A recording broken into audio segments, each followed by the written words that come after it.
Weather isn't the only thing shaking up the race for the Republican presidential nomination. Chris Christie dropped out this week, and joining us to talk about that and other political headlines is the host of the WGN Political Report, Paul Lisnek. Paul, nice for you to join us there at home. It was good. I just brushed off your cars off the snow, so we're good to go. Good man. Let's start with that letter from Governor Pritzker. It was a biting letter to Governor Abbott, but also appealed to his humanity for these migrants who are suffering in the cold. What is the likelihood of producing a result? Look, it's a tough letter from Pritzker, and clearly this is a federal problem. It's a national problem. Something has to be done at that level without question. But Pritzker's basically saying to Abbott, look, stop sending people here without jackets, without shoes. It's cold here. It's getting worse. And so it's sort of a humanitarian letter. I think it serves two purposes. Number one is to get Abbott to try and work with some other cities. Abbott's made it clear this is a problem that Texas faces. He's trying to share the burden. He's doing it. Chicago and the state are there to help and assist. At the same time, it's not Illinois' fault. It's a federal problem that has to be dealt with. Second, I think Pritzker's got his eye on the Democratic convention coming here this summer, and I don't think he wants to see buses of people being dropped off at or near the site of the convention. So I think Pritzker's trying to get a handle on this. It's a tough letter, but also an invited cooperation.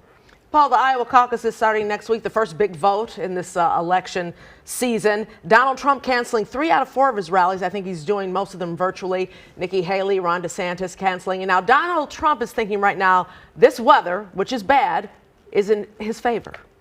Yeah, Mike, it probably is because, Trump said last week his voters, his supporters would walk over broken glass to get to the polls to vote for him. And I think there's truth to that. They will caucus. Whether or not Haley and DeSantis supporters, or Ramaswamy for that matter, will sort of say, hey, it's bad weather, it's cold. Will I make my way there? The only certainty is really about, I think, Trump supporters. The bottom line is, it'll be a surprise next week if Trump doesn't win. It'll be a surprise if he probably doesn't win over 50%. And then the question is, who takes that second place spot? Haley's hoping she gets it for some momentum into New Hampshire.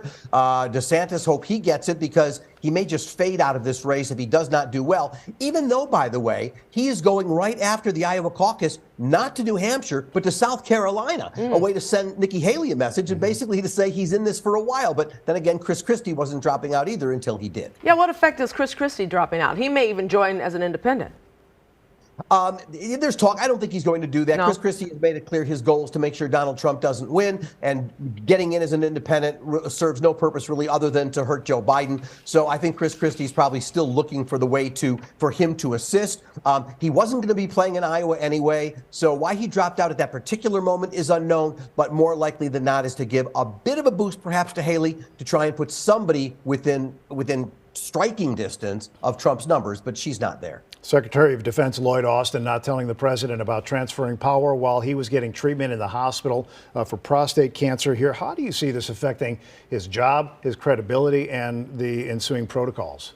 Well, how I see it is not how the president sees it. The president has made it clear that Secretary Austin enjoys his support. He's staying in work, and he's been talking to him the last several days. Personally, I think that's a mistake on Biden's part. I think this one probably ought to cost Austin his job. Yes, it's a personal situation. It's prostate cancer and all of that. And maybe there would have been reason to say, I don't want to go public with this. I don't want the country knowing. But when you don't tell the president of the United States, who you should be in contact with every single day, because in his world, there could be a crisis at any moment, which, of course, these last few days, there has been military actions. To me, that's inexcusable. Biden is sympathetic. He's empathetic. I get it. It's who he is. But I think in this particular moment, he'd be better advised, unfortunately, to cut ties and replace Austin. It's not going to happen, but that's probably what he ought to do. Who's on your show this week? Oh, so we've got Congressman Jonathan Jackson coming on. Mike, I don't know if you knew this, but Martin Luther King Jr. was his godfather. Yes, I did, actually. Okay, and he actually has some memories, so we're going to talk about that, and of course take a look at what's going on in Washington. And then Paul Kendrick, who is a political strategist, is going to take a look at the debate with me from this past week, and also Iowa the week ahead. So it'll be a busy week on Sunday morning. I know you guys will be watching. All right, Paul, stay warm this weekend. Thanks a lot. Yeah, we have nothing else to do because it's going to be snowing, so we'll watch. Exactly. Thank you, my friend. See ya.